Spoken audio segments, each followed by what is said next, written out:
Are you struggling with raking up the leaves and putting the garden to bed this autumn with your back pain? This is something that's very common this time of year as we start to put the garden to bed.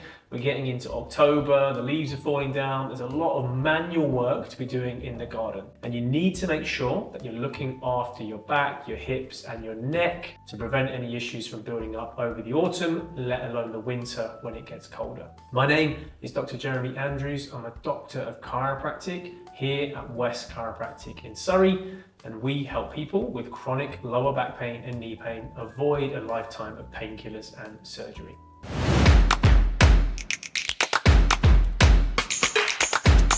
So, gardening is an excellent way to stay fit during autumn as you can maintain that physical activity. But it's also really important to protect your back while you're engaging in tasks like raking the leaves, seeding the grass, or even lifting heavy objects like plant pots. Gardening's great, but it does involve repetitive movements like bending, twisting with lifting, and these can all put strain on the spine if it's done in the wrong way. So we're going to dive really deep into how to stay fit, avoiding back injuries, whilst also enjoying garden activities. Some of you may not enjoy garden activities, but they need to be done.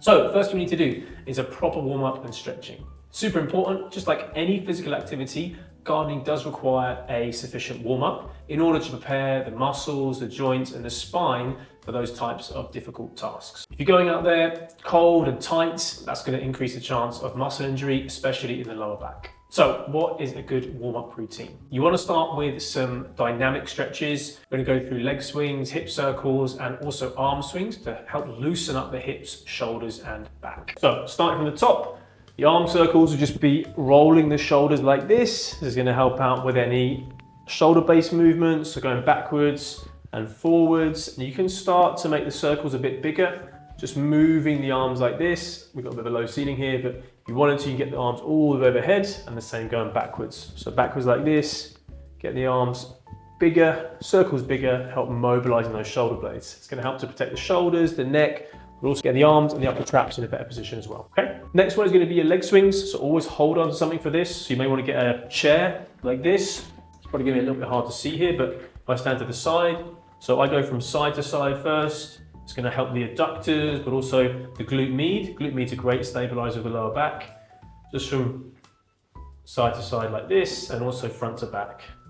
This is going to help with the hamstrings, the quads, and you may want to do 10 of these on each side. Repeat 3 times 3. You've also got your cat-cow stretch. That's a yoga-inspired movement. That's going to gently mobilize the spine, warm up the muscles in the lower back. So let me show you this one. So cat-cow, you've probably seen me do this one before if you've watched this channel for a while. So essentially on all fours like this, lifting the spine up, curving the back like this, tucking the pelvis underneath. And then reversing, tipping the head back, pushing the hips forwards, and then going back the other way, like this. Repeat that, 30 seconds, 3 times 3. You're probably thinking, why should I be warming up for gardening? It's only gardening. But you probably find that a lot of our injuries happen whilst gardening. So it's so important that we do warm up properly. So top tip, spend at least 5 to 10 minutes warming up before heading into the garden. This is going to help your blood to flow, prepare the body for the physical demands of gardening, and ensure we're reducing that risk of injury. So, raking leaves. Not enjoying this one, but the proper posturing technique is so important. So it's a repetitive activity that involves a lot of twisting, reaching, both of which are going to put strain on the back if they're not performed in the right way. So what is the correct way to do it? So you want to make sure you've got your feet hip width apart and keeping your knees slightly bent to maintain a stable base. Shift your weight from one foot to the other as you rake to avoid overloading one side of your body. The actual raking motion, it should be keeping the rake nice and close to your body, using short, controlled strokes rather than like a long reaching movement, and that can put strain on the lower back. You also want to make sure that you're not twisting and rotating too much, as that's going to put problems through the spine in different directions. And you also want to make sure that you're switching sides to prevent muscle imbalances and overuse. So switch from one side to the other side, switch the position of your hand so the right hand goes on top and on the bottom. This is going to really help taking pressure off there. Also, make sure you're taking lots of breaks. That's going to reduce the tension on the back, and also stretching your arms overhead, gently arch your back, going forwards like this to release tightness.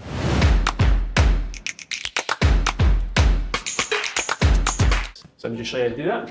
So feet shoulder width apart, legs slightly bent, hand over the top, and we're just going to go to transfer the weight from one foot to the other like this. So it'll be rake, rake, making sure my core is nice and tight, putting the buttocks in. The thing you don't want to be doing is feet planted like this and then doing that movement and reaching across, put a lot of torsion in your spine. That's what you want to avoid. So feet like this, going from front to back, transferring the weight, keeping the core nice and tight.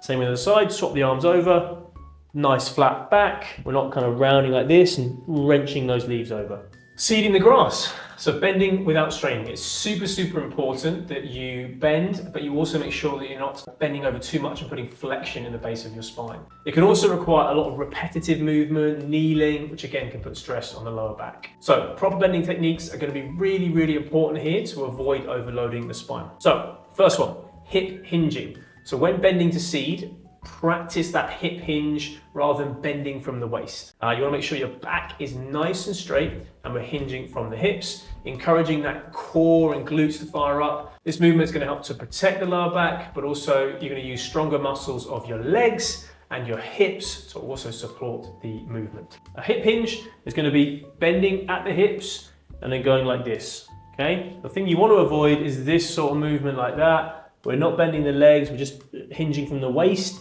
It's got to be from here. You can also use the golfer's lift as a great way to do it. So just doing like this, give a lot of stability through the glutes and doing it like that. But I really prefer keeping that back nice and flat, squeezing the glutes, like this movement here in a squat position, and then doing the work that you need to do, fluffing up the grass, poking the seeds in, stamping that down is a great way.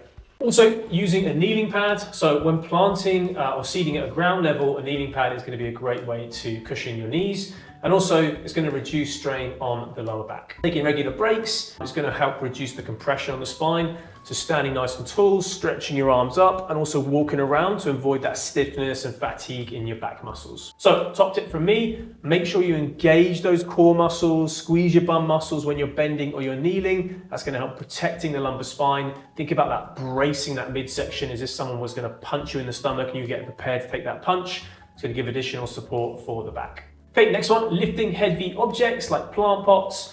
So safe lifting is super important. Lifting heavy objects like bags of soil, compost, garden tools, plant pots is going to be one of the most common causes of back injuries that we see here in the clinic. A lot of people say, oh, I just lifted this plant pot, twisted funny, and my back went the next day. So it's really important that we do practice these safe lifting techniques. So the squat, make sure when you're lifting those heavy objects, you're squatting down by bending your knees, keeping your back nice and straight, and avoid bending at the waist like this. It's very similar to the seed. You want to make sure that we're engaging that core before you're lifting. So in this position here, squeeze the core muscles, squeeze the bum muscles, tighten everything up in the abdominal area, brace. It's going to stabilize the spine and give you support during the lift when you're lifting up like this.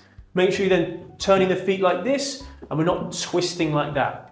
You also want to make sure you're keeping that object nice and close to avoid any kind of lean out like this. It's going to decrease the lever and decrease the strain on your back as well. Make sure that you're lifting with your legs. So push through the legs like this, particularly the glutes and the quads. Avoid that kind of like jerking or twisting movements. You want to snap back up like this. And as always, don't let the ego rule, don't overload yourself. So we're moving heavy items. It's really important that we just manage that weight and make more lifts rather than do one whole trip. And if an object is too heavy, make sure you're using the wheelbarrow or ask for help. Top tip, when putting that object down, always make sure you're doing the reverse lifting process. So making sure that keeping the back nice and straight, lower the object down nice and controlled, and then let it go at the bottom.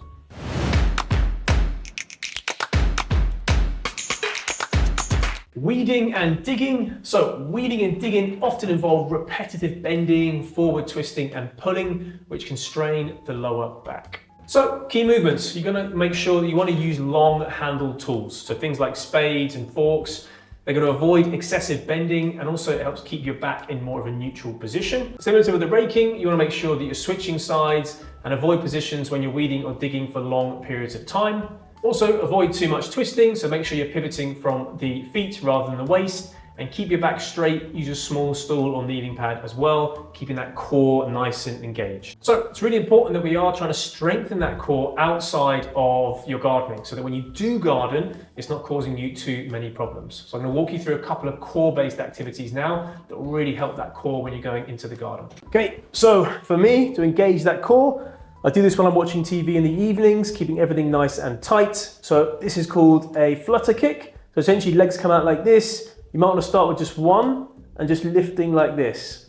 Keep that head down, and then you go to the other side, lifting like this. And if you're feeling really brave, you're doing alternate kicks like this, okay? And even more brave, the arms come up like this to maintain that core stability.